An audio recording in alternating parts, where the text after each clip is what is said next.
Assalamualaikum warahmatullahi wabarakatuh. Kami dari kelompok 7 kelas PAIN pada mata kuliah Psikologi Pendidikan akan mempresentasikan makalah yang berjudul Teori Belajar Behavioristik.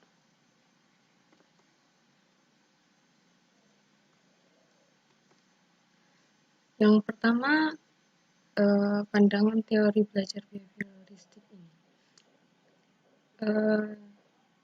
Teori behavioristik memandang belajar sebagai perubahan tingkah laku sebagai akibat dari adanya interaksi antara stimulus dan respon. Belajar menurut kaum behavioris menekankan pada perubahan perilaku yang dapat diamati dari hasil timbal balik antara guru sebagai pemberi stimulus dan murid sebagai respon tindakan stimulus yang diberikan. Konsep behavioristik memandang bahwa perilaku manusia merupakan hasil belajar yang dapat diubah dengan memanipulasi dan mengkreasikan kondisi belajar. Lalu yang selanjutnya ada tokoh-tokoh teori belajar behavioristik.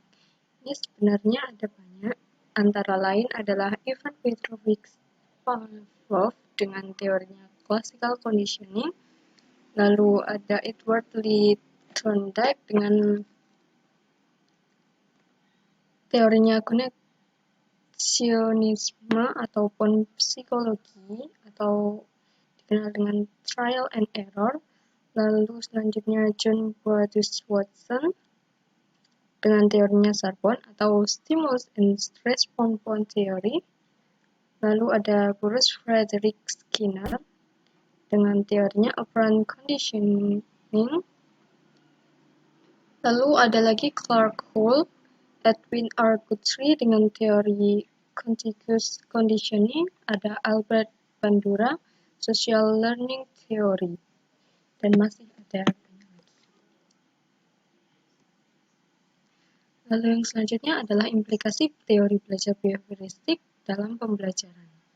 Implikasi teori ini dalam situasi pembelajaran mengakibatkan terjadinya proses pembelajaran yang menjadikan guru sebagai sentral yang bersikap otoriter. Komunikasi berlangsung satu arah. Guru melatih dan menentukan apa yang harus dipelajari murid.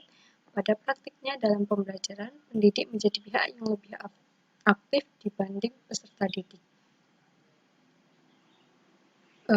Semua berjalan sesuai dengan kehendak pendidik. Penerapan teori behavioristik dalam kegiatan pembelajaran tergantung dari beberapa komponen, seperti tujuan pembelajaran, materi pelajaran, karakteristik siswa, media, fasilitas pembelajaran, lingkungan, dan penguatan. Teori behavioristik cenderung mengarahkan siswa untuk berpikir. Pandangan teori behavioristik merupakan proses pembentukan, yaitu membawa siswa untuk mencapai target tertentu, sehingga menjadikan siswa tidak bebas berkreasi dan berimajinasi.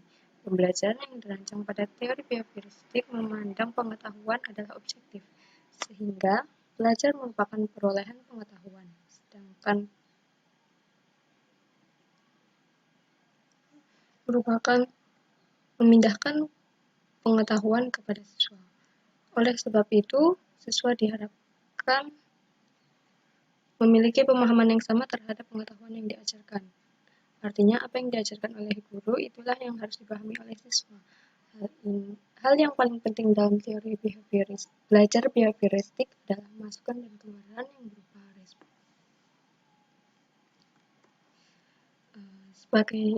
Dalam teori behavioristik, sebagai pertanda bahwa seseorang telah belajar sesuatu adalah adanya perubahan tingkah laku dalam dirinya.